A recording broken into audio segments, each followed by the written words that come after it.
family. It's your favorite cousin, your favorite nephew, your favorite uncle, your favorite father, your favorite son, your best friend's best friend. It's me, Dr. Larry, and welcome to Living For You, the YouTube channel.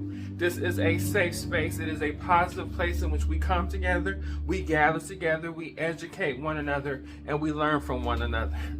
To my loyal, faithful family, of course, I always shout you out first. Thank you for your continuous supporting me and sharing the videos, liking the videos, and just commenting on the videos. I appreciate you guys so much.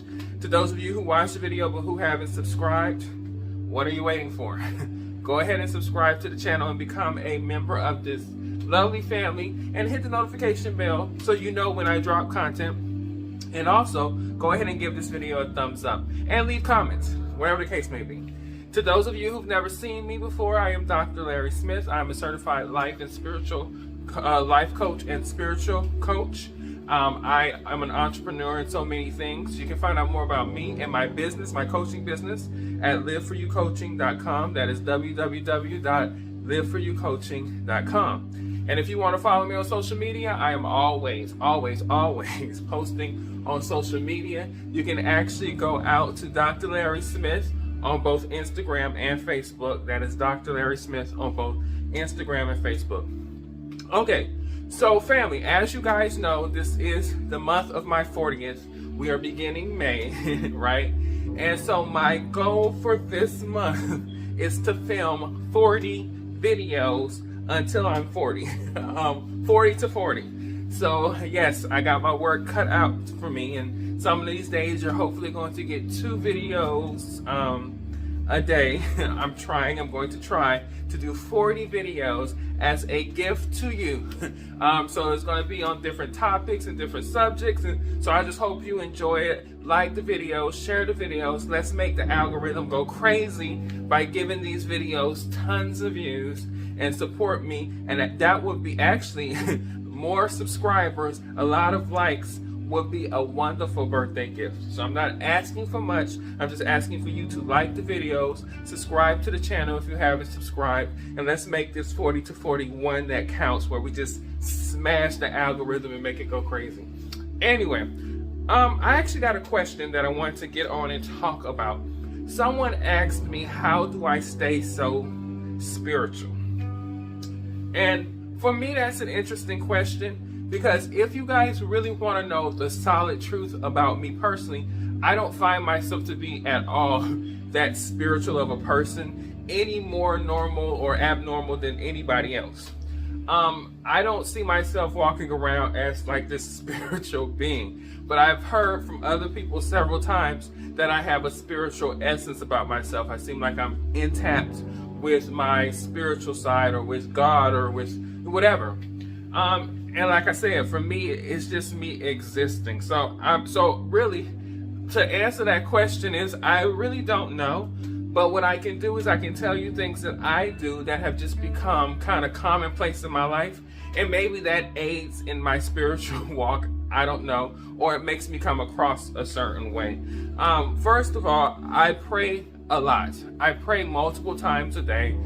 Sometimes I'm sitting in my own mind praying. I might not have the whole regalia where I get on my knees and I do my hands and I close my eyes. No, it's just a mental prayer. It's just a mental affirmation or a mental thought directed towards my higher power spirit.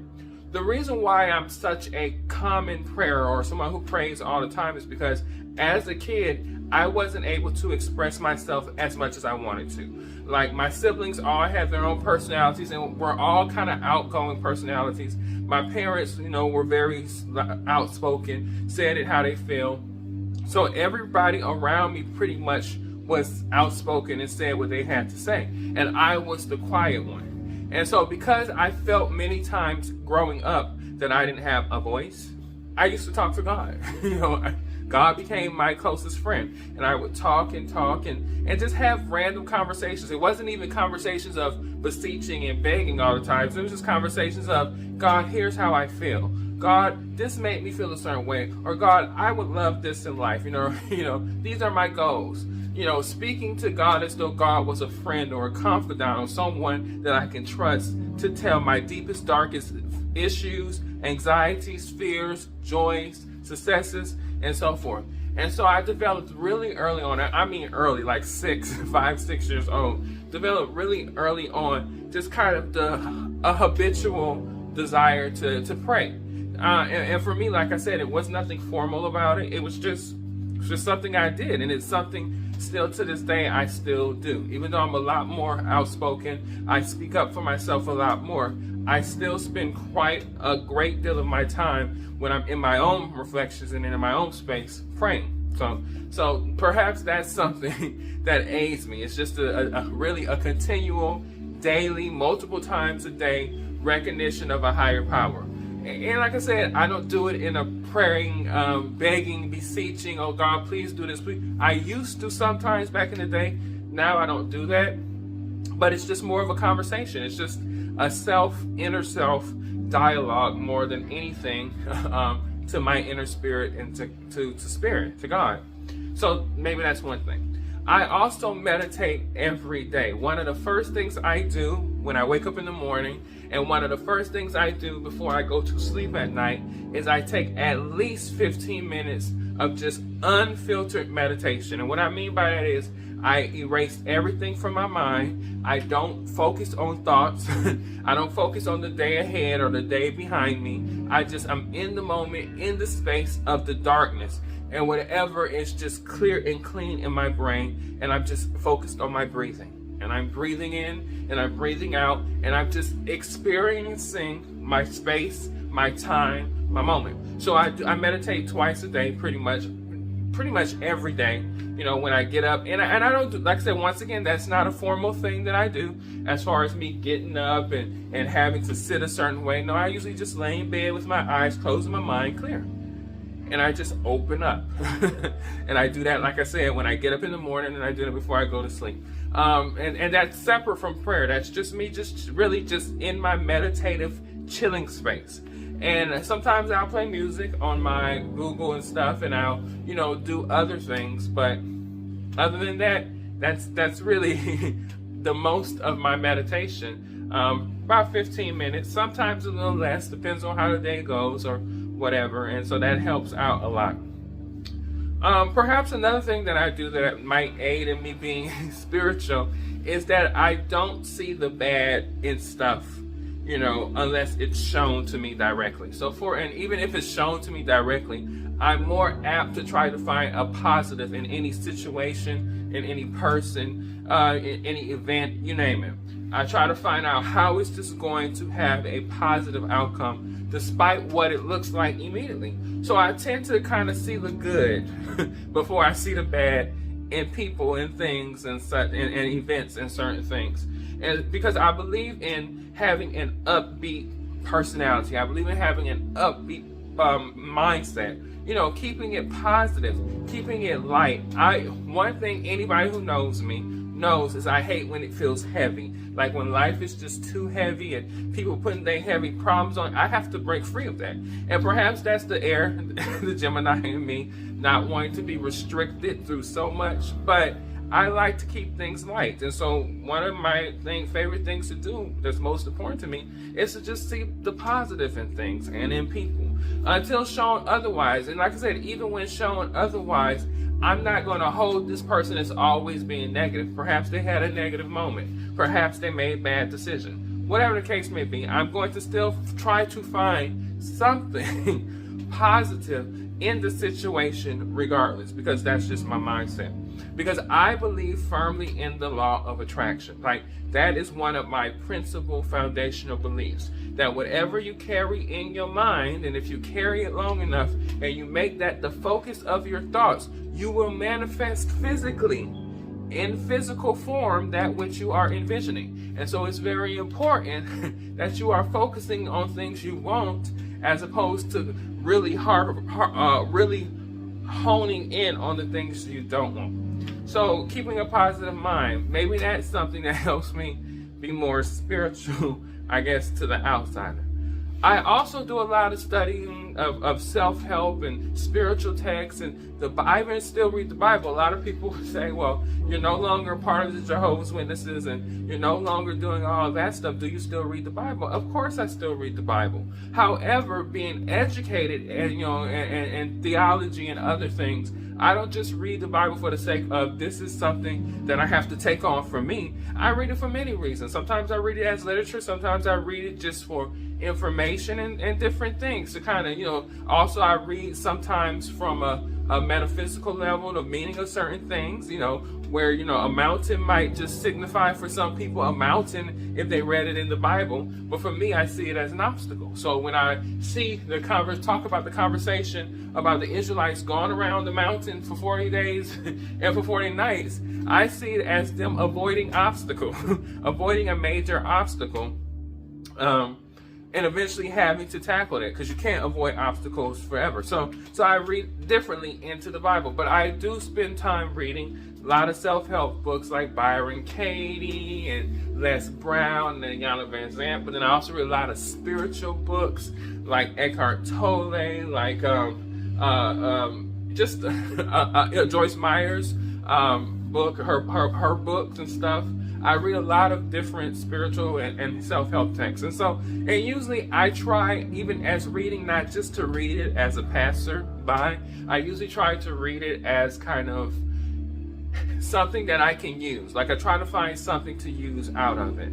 It's the same thing with kind of listening to like spiritual music or mind meditation music or gospel music or things like that. I try to take it in. I try to really see whatever moment that I'm in, whether it's a moment of me reading or a moment of me listening to music or a moment of me speaking to somebody or watching someone speak. I try to take it in and really indulge myself in the entire moment. I really believe in living present. And I think a lot of times when people who are around me and in my circle or in my sphere or who meets me, they realize that I am very much invested in the now. Like when I speak to people, I look them dead in their eyes and I'm totally engaged and engulfed in the conversation. And most people aren't used to people paying that intentional attention to them. But I do it because I believe in the moment. We are sharing this moment now. This is an important moment right now. We might not have this moment tomorrow. We definitely didn't have it today, yesterday. So we're going to enjoy the moment now. So I live moment to moment to moment to moment to moment, and I enjoy that present experience more than anything in the world. And then probably the last thing I do is I just believe in being nice. Some people call it Southern hospitality. Some people call it overextending myself, whatever you want to call it. But I just believe in carrying myself in a nice way. So when I'm in public, like if I'm at a fast food restaurant, if I am on the phone, if I am meeting new people, if I'm hanging out with people, I generally try to keep a nice, upbeat attitude and be positive and not bring the room down. Because I learned a long time ago that I have a tendency of vibrating whatever emotions and kind of affecting the mood of the room. I didn't realize how powerful that energy was until one time I was very, very, very sad, and it seemed like the entire world and room in that space and the people I was engaging with were kind of getting my vibes. And so I said that's a very powerful emote of emotion. And so what I need to do is be mindful of what I am emoting out there. And so I try to be upbeat and emote positively. So like when I come, I influence someone else to be positive, and that person influenced someone else to be positive, and we having a good experience. I want people to really enjoy their time around me. So I try to be as positive and upbeat and lighthearted and nice as I can possibly be. So if all of that me reading spiritual texts, meditating, praying often, being nice, living in the moment, if all of those things come across as spiritual, then I guess that's what that is. But it's not me actually trying to be spiritual, because I do not believe that there is a level to spirituality. You can be a person who lives completely in your impulse or completely in your instinct, and I can still find the spirituality in that. Like when I think about animals, I don't think of animals as praying or reading text or of this higher order of spiritual consciousness, but in their instinct, living and moving and migrating and taking care of their kids and finding food, there is a spiritualness, a spirituality towards even that. Even the ants has a spirituality, and because to me, spirit flows through everything on the planet, whether it's trees, whether it's ants, whether it's humans, whatever.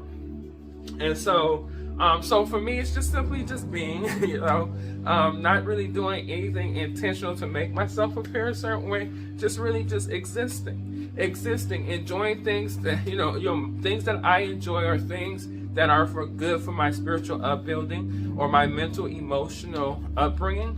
So I focus on those things for myself.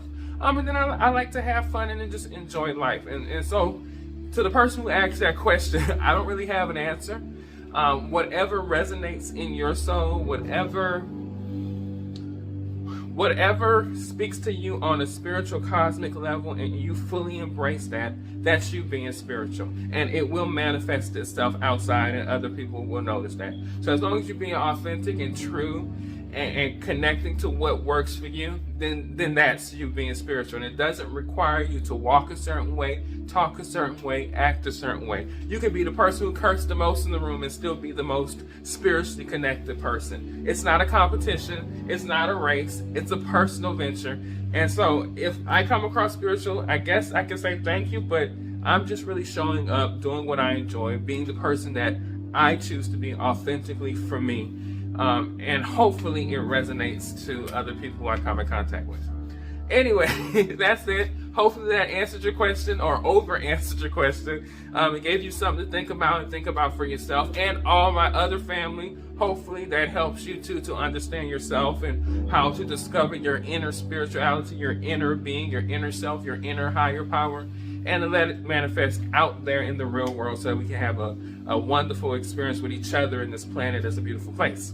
Anyway, as I always say, I love you with the highest love possible for a human to love another human, and I will see you all in the next video.